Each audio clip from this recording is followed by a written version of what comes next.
perjanjian antara perusahaan dengan perusahaan. Harusnya dananya perdata. Tapi saya tidak mau terlalu debat di sana. Karena kenapa? Karena polisi itu telah menjadikan ini kasus pidana, maka kami dapat terima surat kuasa. Begitu juga dengan klien kami sudah ditetapkan tersangka, kami juga sudah cukup lah. Sudah kami sudah tahu sama-sama. Kami sampaikan. Mudah-mudahan ini penjelasan saya teman-teman dari Polres Jombang itu menyaksikan. Sebetulnya Polres Jombang itu bukan musuh kami, Pak. Teman-teman penyidik itu bukan musuh kami, mitra kami. Karena Anda menetapkan dia sebagai tersangka, maka kami dapat kuasa. Nah, gitu loh, Pak. Jadi kami tidak akan, sebetulnya kami berterima kasih. Cuman Bapak harus hargai kami juga. Kami sudah coba. Klien kami itu diperiksa mulai dari jam 1 siang sampai jam 2 subuh. Berarti kan 13 jam. Dia diperiksa, diminta keterangan. Kasihan orang perempuan. SOP memeriksa perempuan itu ada tata caranya. Lalu dia punya anak yang masih usianya 2 tahun lebih. Di mana rasa kemanusiaan kita? Tiba-tiba dia diminta nginap. Loh, kalau BAP sudah ditandatangan, maka berarti kan sudah selesai pemeriksaan. Kalau memang ada niatan mengkonfrontir dengan cara baik, ya tunggulah. Kami kan waktu itu sudah minta, kalau memang mau ini, besok kami hadir. Oh, tidak bisa, Pak. Ini perintah kasat. Nah, di situ saya kecewa. Saya bilang, kasat itu aturan yang tidak bisa ditawar. Ini kita harus ada rasa kemanusiaan. Jadi mohon maaf, Pak Kasat. Penyidiknya yang mengatakan bahwa ini perintah kasat. Pak, kami coba menghargai. Kami minta, nggak boleh ya, kami bawa pulang. Ya kan, karena kenapa? Kami ini penanggung jawab dari klien ini terhadap dia ini, kalau diinapkan kan kami malu.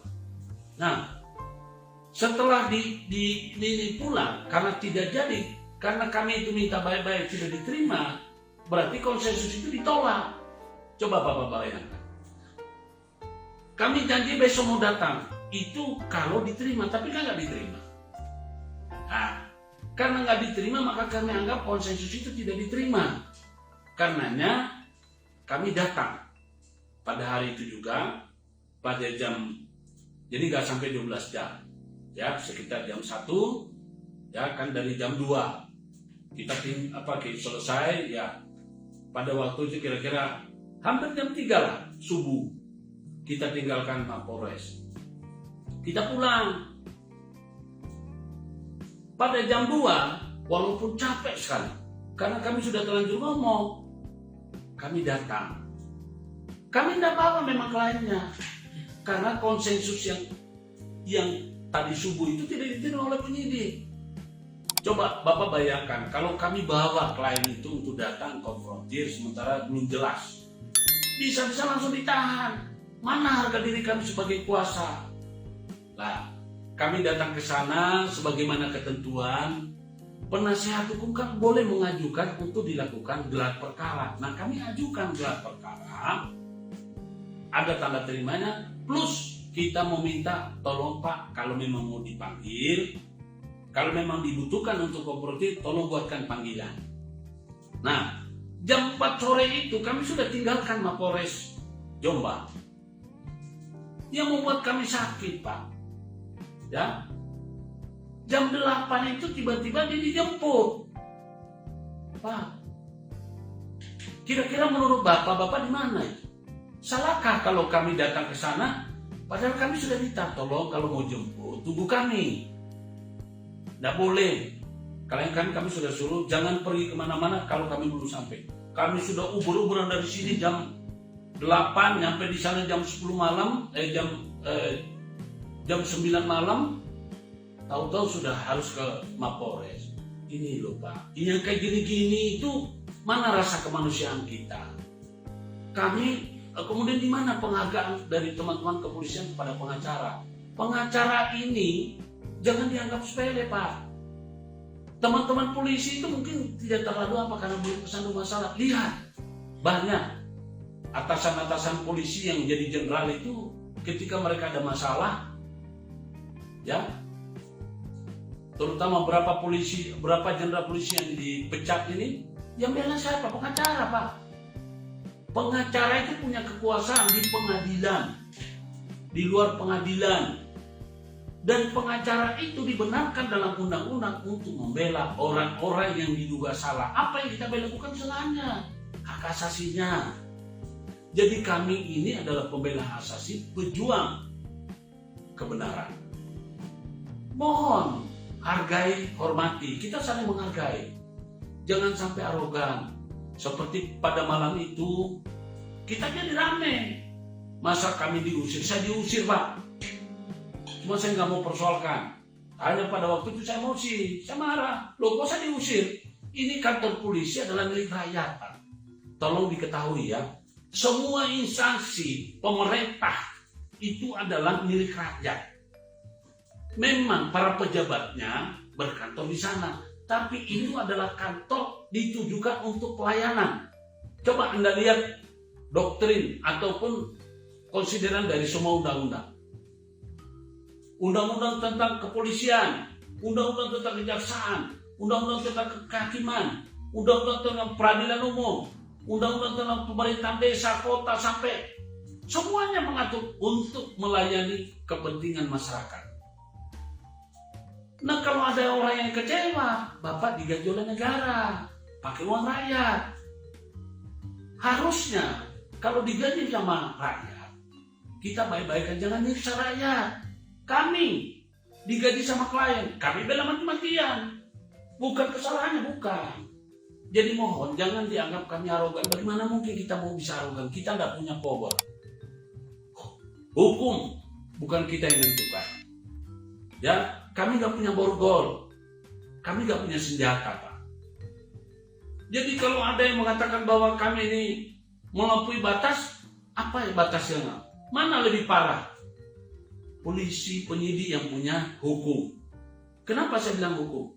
Polisi kalau bisa menentukan si A si B ditahan apa enggak.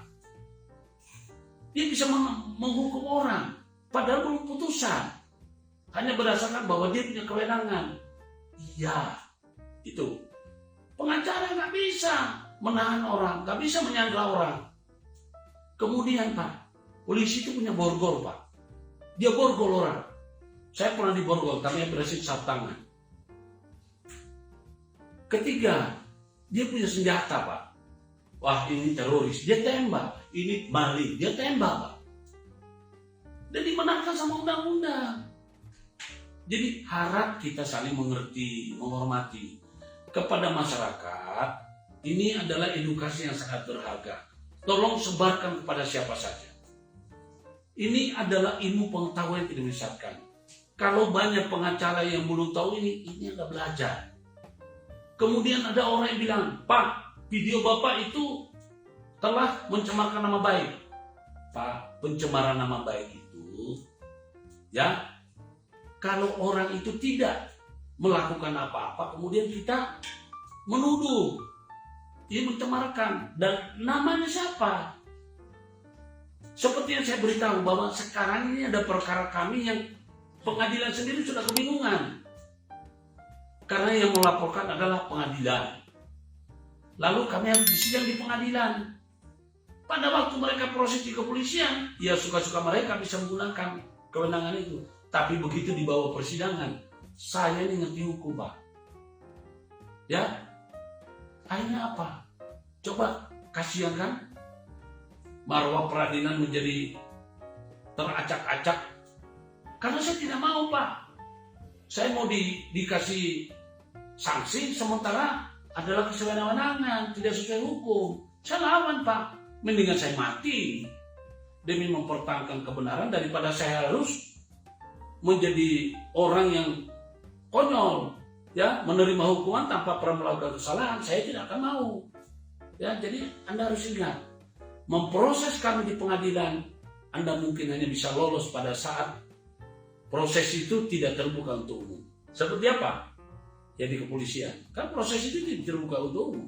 Tapi begitu dibawa ke kepolisian, terbuka untuk umum. Ya, itu yang harus diketahui. Nah, kepada teman-teman, tidak usah takut.